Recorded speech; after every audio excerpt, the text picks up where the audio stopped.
जो गुलामी की रोटी खा रहा हो उसे परम मुक्ति की बातें शोभा ही नहीं देती। परमात्मा भी मुस्कुरा के पूछेगा कि रोटी तक तो तू गुलामी की खाता है और बातें करता है मुक्ति की।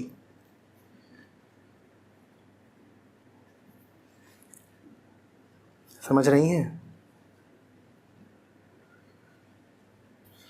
और मैं नहीं कह रहा हूं कि पूंजीवादी हो जाओ, धन्ना सेठ हो जाओ, लाखों करोड़ों कमाओ, पर इतना तो कमाओ कि रोटी मात्र के लिए तुम्हें सर न झुकाना पड़े। इतना तो कमाओ कम से कम। लालचवश मत कमाओ, धर्मवश कमाओ, दोनों में अंतर है। तुम रोटी नहीं कमा रहे हो, हाँ, तो कहीं से तो लाओगे रोटी, मांग के लाओगे। फिर कोई मुफ्त में देगा? कितने दिन मुफ्त में देगा? भारतीय परंपरा भी कुछ मदद कर देती कई बार। भारतीय परंपरा ये भी कहती है कि जो बोलो सोच समझ के बोलो। ऐसे नहीं होता कि तुम्हें जीवन भर हट्टा कट्टा जवान आदमी देख के भी कोई रोटी ही दिए जाए। ये बड़ा रूमानी सपना रहता है कि हम सन्यासी हो जाएंगे और जैसे बुद्ध के चेले थे बोलेंगे भिक्षाम देहि, और द्वार से सुंदरी प्रकट होगी पात्र लेकर के दाल चावल और हमारी अंजलि में डाल देगी और हम बिल्कुल नयन नीचे करे मुक्त पुरुष की तरह खड़े रहेंगे।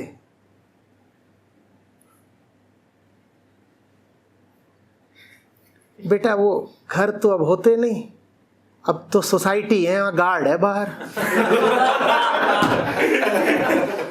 वहां बोलोगे भिक्षाम देहि, बहुत मारेगा।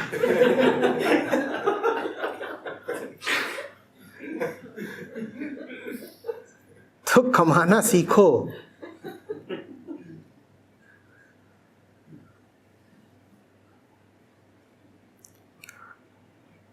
पहले की बात दूसरी थी। खेत थे, उपवन थे, बाग थे, किसी को कुछ नहीं मिला तो फल फूल पर ही निर्वाह कर सकता था। तुम बताना यहाँ कहाँ तुम्हें आम और लीची के भरे हुए वृक्ष मिल रहे हैं कि भिक्षा नहीं मिली तो कोई बात नहीं, आज एक आम ही सही। एक बढ़िया आम कितने रुपए का आता है? अब तो आम बाजार में ही मिलेगा और बाग में मिलेगा तो उसके आसपास कुत्ते घूम रहे होते हैं। क्यों? गिरा हुआ आम भी वो किसी दूसरे जानवर को ना खाने दें, पेड़ वाला आम तो छोड़ दो।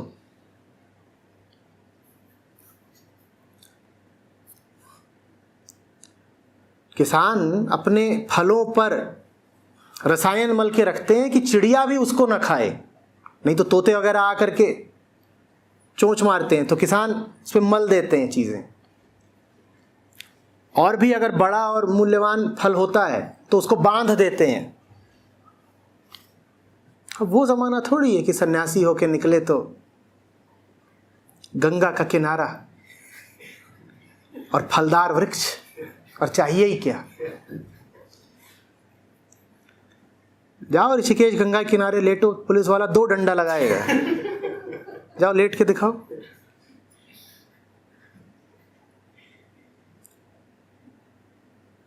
तो कमाओ।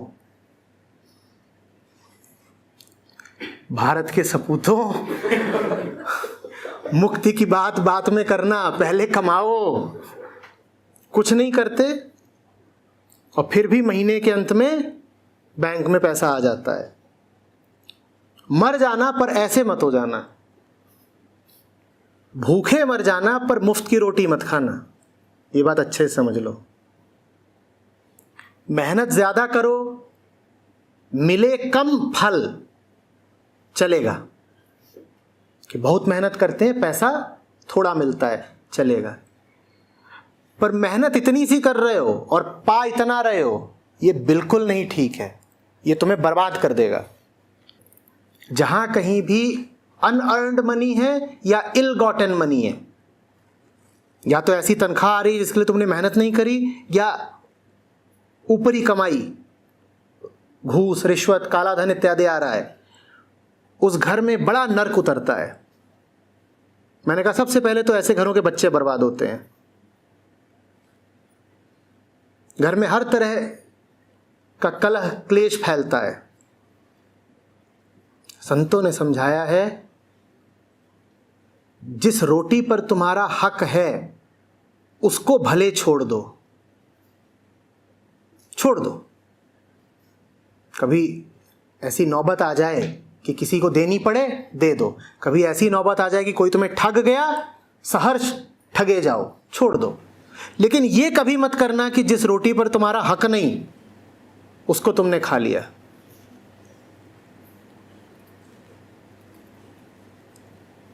कहानी सुनी है ना, एक फकीर के सामने रोटी लाई गई थी एक धनाढ्य सेठ के द्वारा, पर नहीं खाऊंगा। कि क्या बात है, क्या बात है? तो कहानी कहती है कि उसने रोटी ली, यूं निचोड़ दिया, उसमें से खून गिरा। उस रोटी में खून है।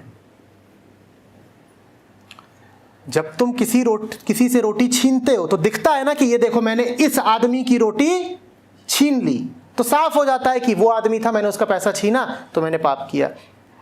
आज तुम बिना कुछ करे अगर तनख्वाह उठाते हो तो तुम्हें उस टैक्स पेयर का, उस करदाता का चेहरा पता थोड़े ही है जिसके दिए हुए टैक्स से तुम्हारी तनख्वाह आई थी। पर उस करदाता का खून है तुम्हारी रोटी में, अगर तुमने बिना मेहनत करे तनख्वाह उठाई है। आज पाप इसीलिए आसान हो गया है क्योंकि कुछ दिखाई नहीं देता। पहले तुम्हें किसी को मारना होता तो बंदूक थी, तलवार थी, गर्दन कटती थी, दिखाई देता था, खून बहा। आज तो हत्या बटन दबा के होती है ना।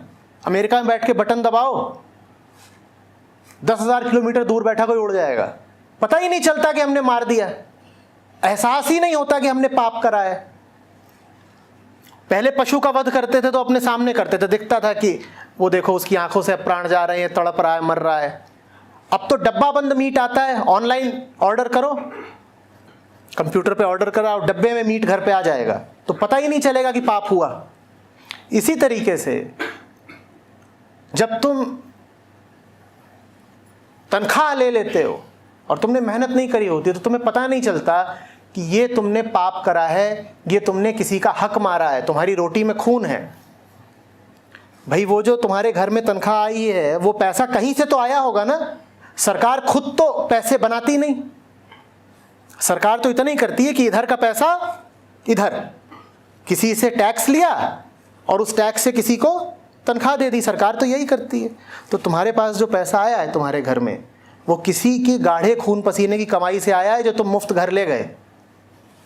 पाप तो लगेगा ना, अंजाम तो भोगना पड़ेगा।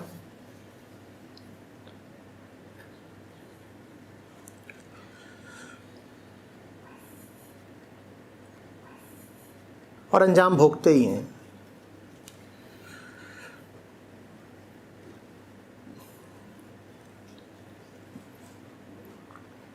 ये जो बड़े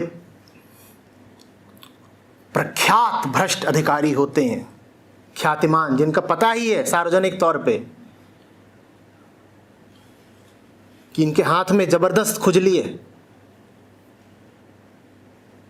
इनके घर जाकर देखो 90-95% यही पाओगे कि घर तबाह है।